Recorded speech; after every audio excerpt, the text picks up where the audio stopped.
So, like if you want to debate Matthew 24:13, I mean, I'll tell you, I can argue for why I think it's talking about salvation. Um, I'm just thinking when you read Matthew 24, uh, and I don't, my position hasn't shifted for in any sense away from what I think it means, but I just think it's not a very good debate topic because largely you're going to interpret this verse from what you believe already from other texts. So I mean, I guess you could argue out from there, but there's nothing very particular. I mean, all I'm going to argue from Matthew 24 would be the fact that he says a couple verses earlier, some of the people are going to die. And so if his point is to point out like enduring to the end means you'll just be like live, you won't be, it's like he who doesn't die will be alive. If that's what is that all he's saying? I mean, maybe, I guess. But there's really nothing about it that demands you read it either way. It's more like what your interpretation is about. I mean, it seems redundant to me if it's just talking about temporal life, because he says some of you will die. So what's the point of saying he who endures to the end will be saved? Well, obviously, he who doesn't die will not be dead. Like, why would he say that? So that just seems weird. But if you're obsessed with not believing you can lose your salvation, you're going to read it that way. There's nothing about it particularly that demands it to be any certain particular way. And second, to me, people will say, like in the Old Testament, for instance, I mean, I'm just thinking we could work that into a debate, but I'm not really, I'm just going to go to other verses to establish that the idea that the saints endure, that or go to like how people read this in the past, especially in the early church, seemed to suggest it's salvific. But yeah, so it just seems like there's got to be a better way to debate it, or to debate the main difference here, which is eternal. It's once saved, always saved is really what's going on. Why I believe once saved, always saved, because I'm just going to end up debating other verses that teach that, and then suggest that's what makes the most sense here by going to like even Paul, who constantly is talking about enduring to the end. But whatever, I mean, I'll do it. I just think there's probably a better debate topic we could work out for that. But I do affirm that he's talking about salvific. Endurance to the end is salvific. I don't think there's much you can prove about that text particularly necessarily either way. Anyway.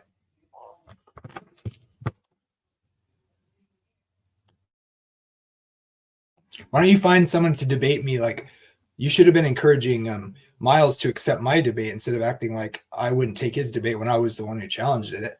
I want to debate somebody who used to be an Adventist, who somehow suddenly isn't an Adventist anymore, and they don't believe any of the Adventists' particulars, like state of the dead, the Sabbath, or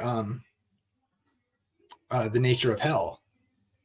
Especially from someone who used to believe those things, and now they say they're all wrong. I just don't buy that. I don't buy that anybody, this is what everybody says. Like, if you like, they'll accuse someone of never really being a Calvinist if they don't believe Calvinism anymore, and they say that they used to be a Calvinist. And I get it. It's like, if you think something's right, it's going to seem like they couldn't have really understood it or whatever. And I get that, but I still can't help it. I don't buy it. It seems like to me, if you're used to be an Adventist, you'd still have some of the distinctives because they're biblical. But whatever, it doesn't matter. I'd really like to debate those topics. I don't want to debate nuances of Ellen White with somebody who is belligerent about it, because it's fruitless. It's fruitless. I don't need Ellen White to be a prophet to believe what I believe from the Bible. So I'm not that interested in it. I don't, I mean, I suppose I could debate that, but I'm just really not interested in it, to be honest. Um, I don't think anybody handles it like honestly, and so it just feels fruitless. Um, and since I don't consider her to be on par with Scripture, why would I feel like that was? I'd rather show the distinctive doctrines of Adventism that most Christians don't believe, why those are true. So I'd prefer to debate that. Because if people can't accept that from the Bible alone, why would they accept Ellen White if they can't even accept the doctrines that are just plainly so at least with those doctrines people have can point to other people in church history, then at least they'll see it. I can show them. I'd rather defend the doctrines that I believe than Ellen White. So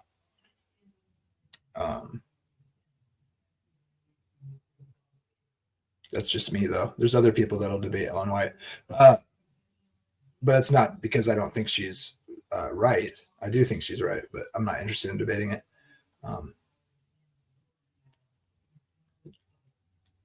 But I would still be willing to debate anybody on Daniel's 70th week being fulfilled, or maybe something on the Millennium would be fun. Like I debate, here's a debate option. I'd debate you. I would challenge you, standing for truth, to a debate on some aspect of the Millennium, like let's see. We could debate whether there's people on the earth during the 1,000 years, why or why not, something like that. Or we could debate, let's see, how could you debate the Millennium?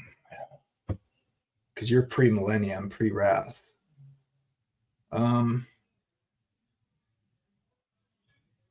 Maybe something to do with the 70th week or the resurrections. Are there any?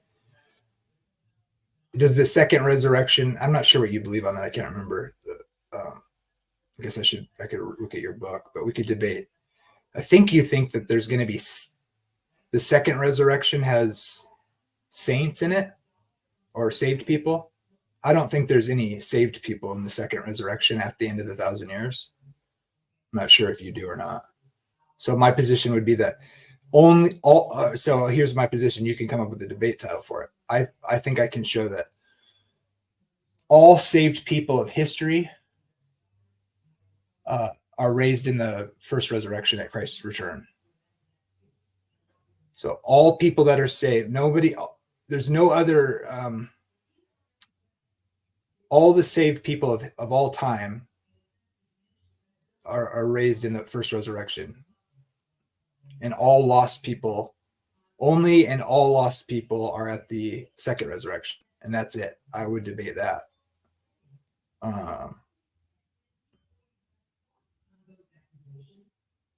Something like that.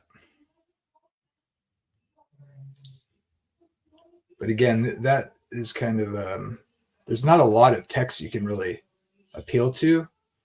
And then so much is speculation, like what to apply to the Millennium. That's like from the Old Testament, like what has to be an interesting topic. But I think it's just, there's no, a lot of that is, you can't really prove one way or the other, I guess. So it'd be hard to come up with a good particular proposition, I guess. It's kind of like trying to debate a futurist when this is like debating which parts of Revelation are chronological or linear. And it's like, when a futurist is, the problem with that is that the futurist like just denies all the things that I would say have taken place, and you're just going to like deny that they're fulfilled. Certain things have happened in history, and then the futurist can just construct a huge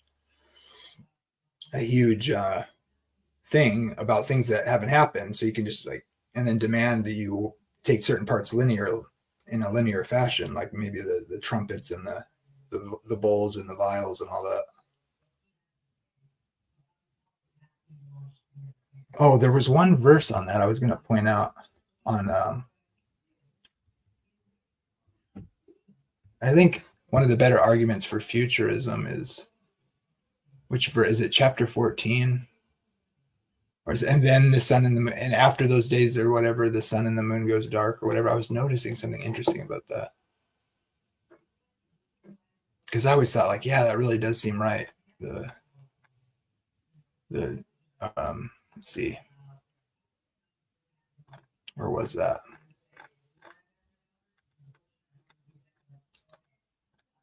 Let's see, is anybody in the chat? Probably not. Oh, hello. Hey, hey, Crimson Air. What's the verse? Like, I think Donnie always argues where it says, and after those days, or something like the sun and the moon go dark or whatever, and it's like after the trumpets or whatever, the last trumpet, he says. And that's like the go-to argument for futurism. Forget where that is. I'm looking for it right now. I'm going to put it on the screen here. Let's see. Okay.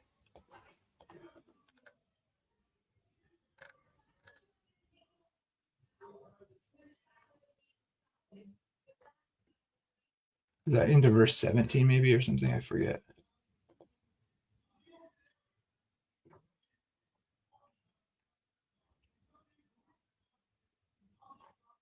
I guess it's, it must be back further. I'm trying to remember where that is. It's,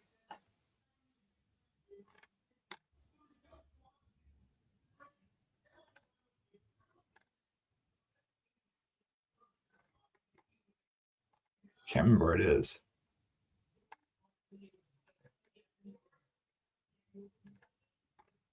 Where's that verse that?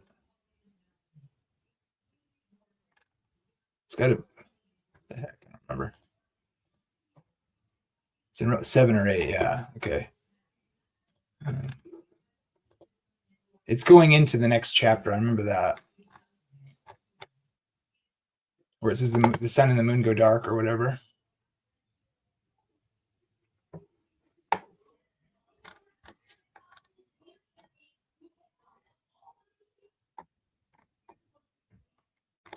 Can't find it. I don't remember where it was, but like I was just, when I was reading it, I can't remember where it is now, but it struck me that you could totally take it as just a recapitulation right there. Let me see if I can search it here.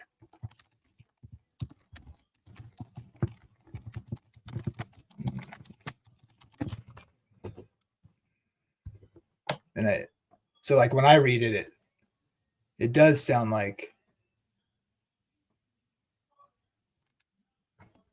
maybe I'm mixing something up here. I know what else. Maybe it's Revelation 6. Let's see.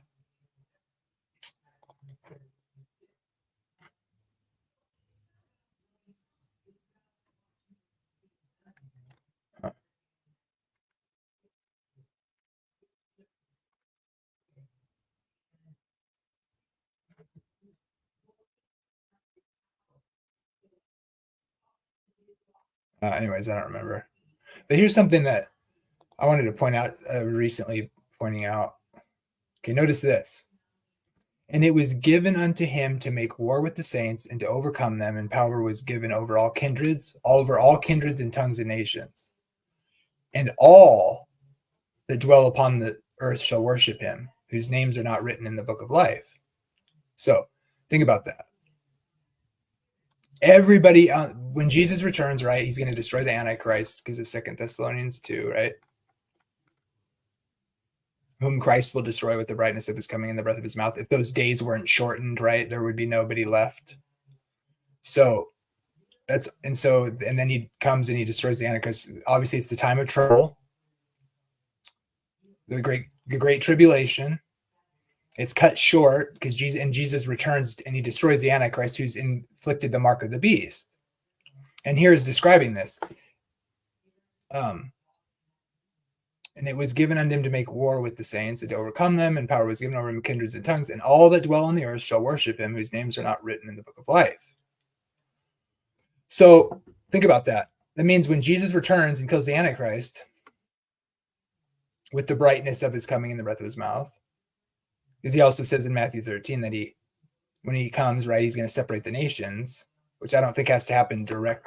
There's a sense that he separates them at his coming because fates are decided, I would argue. His reward is with him. He comes and his reward is with him. So if his reward is with him, and in Matthew 25, he separates the sheep and the goats at his appearing, right? And in Matthew 13, he says, when the Son of Man comes in his glory, he'll send forth his angels, and they'll first gather everything that causes offense and practices lawlessness, and they'll gather them into the barn in bundles to be burned, right? And then we know, see, I would argue then when you look at Matthew 24, when Jesus, and you look at the language carefully, and I did a study on this, and people have pointed this out, and it's quite clear, and it really throws a lot of people for a loop. But when he talks about one taken, one left, you just have to trust me on this. Like, I can show it. I've shown it in a video, and I have papers on this. But it's kind of obvious in the English when you just consider what he's saying. One taken, one left. And then he says that's like is in the days of Noah. There'll be one doing this, drinking and giving in marriage until the flood came and took them all away. So the one taken is actually taken in the sense of being judged. Just like he says, he's going to send forth his angels, and they'll gather out of everybody, everything that causes offense and practices lawlessness. And when you compare that with Matthew 24, and then we know that at his appearing is the resurrection of the righteous. So obviously he comes, destroys the Antichrist, and then he gathers all those that follow the Antichrist first, and that would be the ones taken. And the ones that are left just means left, like not killed. Like one taken, one left. We know that when Jesus comes, the rapture happens, right? Because of the 1 Thessalonians 4 and 2 Thessalonians 2. So the way to make that work is to say, when he comes, he kills. We know when he's coming, it's going to be the day of the Lord, the resurrection of the dead. 2 Thessalonians tells you that. There's a falling away first, but then Jesus destroys the Antichrist also when he comes. But he also, when he comes, is the resurrection from the dead. Everybody believes that, who's a premillennialist, whether they're even the pre-wrath or whatever. Every premillennialist believes that when Jesus' next coming is the resurrection. But he also says, make sure that day doesn't take you like a thief in the night in his ministry. So think about it. And he says his reward is with him, and he's coming quickly, and his reward is with him to give to every man according to his works. So there, it's not the final at the end of the 1,000-year judgment for the lost, but the lost are killed because all on the verse on the screen here, because when the Antichrist is during the time of trouble makes everyone take the mark of the beast except those in the book of life. So that's a dichotomy. It's just those who worship the beast, and the only ones that don't worship the beast are the ones with the seal of God on their forehead and or written in the Lamb's book of life here. So they're saved people, and then the rest have taken the mark. But how does that work, right? Because he doesn't do the final judgment till the end. But it does say, so his coming is the resurrection, but first he kills the Antichrist and obviously those associated with him, right? Because they're the ones bundled to be burned. I would argue that they're just killed and then they remain dead, along with all the other people that have died in history that weren't saved. They just stay dead, obviously. And then because everybody on the earth is, Jesus comes in Matthew 25 and separates the sheep and the goats, those that are led into the kingdom are either resurrected or they're translated, right? And they all go to heaven to the marriage supper of the Lamb together, right? So this shows that everyone who's alive is either saved or lost, because all that dwell on the earth worship him whose names are not written in the book of life. In other words, everybody will either have the mark of God, the seal of God, or they're saved, or they took the mark of the beast. So that's a dichotomy. And if he gathers up the guys to be burned, right? Because he sends forth his angels and they do that first. And those are the ones taken. The ones that are left, meaning left alive, are translated with those who are resurrected. See, so all saints of all history, those who are alive and remain, and those who are resurrected are gathered together, and they meet the Lord in the air, and they go to the marriage supper of the Lamb, because Jesus says, each in his own order, Christ the first fruits, and those that are his at his coming. So at his coming, all those that are his. Then he delivers up the kingdom to the Father. Well, what does that mean? Well, his bride is the kingdom. He delivers up the prize, and the marriage supper, the whole, Jewish wedding idea. this, the bridegroom is waiting, or the bridesmaids are waiting for the bridegroom to return in Matthew 25 also. So that day doesn't take them like a thief in the night sort of thing. And so then he returns, and then because he went to prepare a place, right, at his father's house. This is the Jewish wedding idea in John 14 too. And then it's the marriage supper of the Lamb, the consummation. So he gets the bride, right? And then he delivers up the bride to the father's house, where it's the marriage supper of the Lamb, where they sit down with Abraham, Isaac, and Jacob.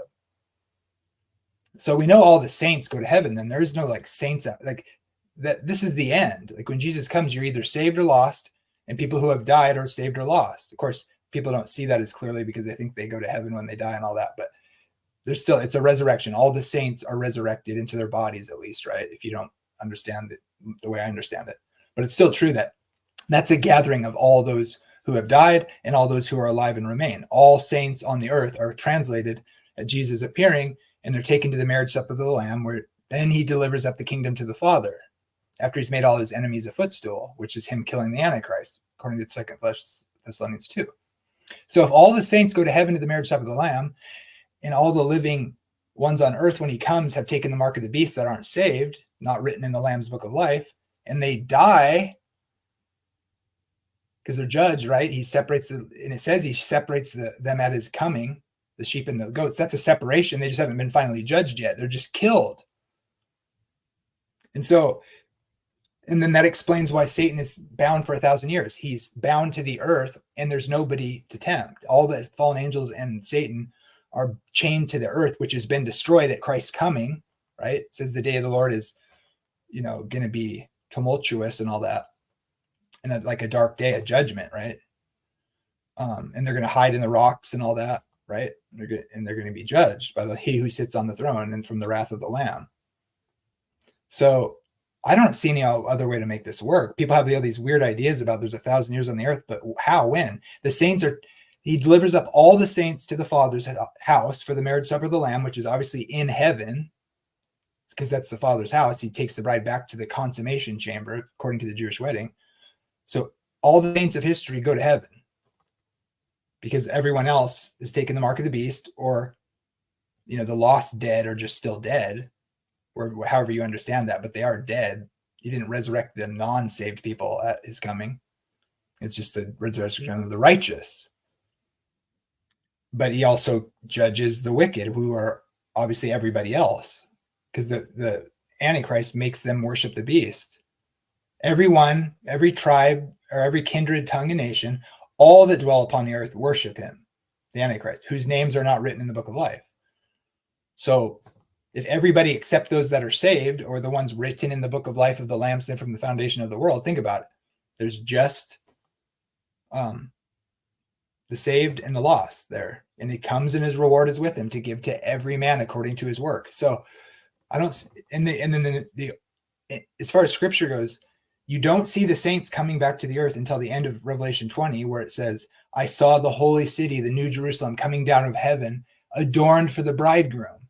Jesus is the bridegroom who's to rule on the earth forever. And he sees that adorned. What would it mean that the holy city is adorned for the bridegroom? It would mean his bride is in the city, because they've been taken. They were in heaven. They were taken when he came. All the saints are translated to the marriage supper of the Lamb at the beginning of the 1,000 years. And the only other verse that talks about Jesus coming back to the earth is that scene at the end of the 1,000 years. And what does it say? It says, he sees the new Jerusalem coming down out of heaven. This is the holy city coming down to land on the earth, where it splits and it sits in Jerusalem, where Christ rules on the earth, the new heavens and the new earth forever. And then it talks about Gog and Magog and Satan gathering all the wicked. And then they he gathers them from the four winds. That means like across the earth. So how is that? What is that? Who are these people? They're all the dead, all the people that had died in history that aren't saved. And then Christ killed with the Antichrist all the lost who took the mark of the beast, who were taken. As angels gathered them to be burned. And then obviously Christ is the one with the power of resurrection. So as Christ and the saints are coming back to the earth, Christ resurrects the lost people of all history. And that's the army of the Gog and Magog war that Satan gathers from the four winds. And then they encompass the holy city. What holy city? The one coming down out of heaven that the saints are in, because they were in heaven with Christ, looking at the books, because they're sitting on the thrones. They're seeing what happened, why people are saved or lost.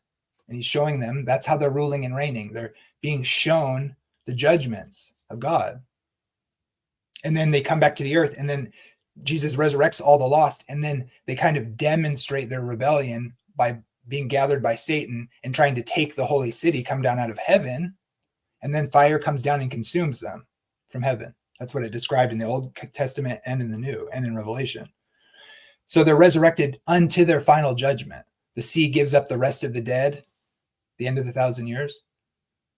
Well, I would argue they're resurrected into their mortal bodies, obviously not immortal bodies, but they're resurrected, so they're in bodies. And then when they gather to try to take the city, coming down out of heaven with the bride in it, all the saints are in there because they've been in. That's the only text that tells you about people coming back from heaven, the ones that went up to heaven with Christ to the marriage supper, and then the bride is in the city coming down out of heaven.